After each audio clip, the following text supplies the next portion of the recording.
Hey everybody, it's Chris Choe with One Rate. Here's your market update in a minute, reflecting on last week's news. So last week, broad economic news, consumer confidence fell unexpectedly in January as households worried about the economic outlook for the first half of 2023.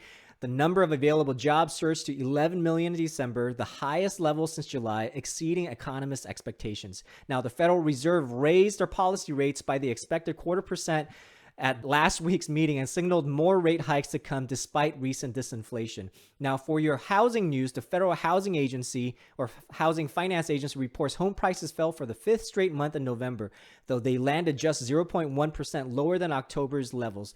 Pending home sales rose in December for the first time since May, a sign that some home buyers and sellers are adjusting to the current market conditions. And then the Census Bureau reports the U.S. homeownership rate climbed to 65.9% in the fourth quarter of 2022, but this is dismal. It's a 0.4% over last year. Now, the quote for this week is by Thomas Edison.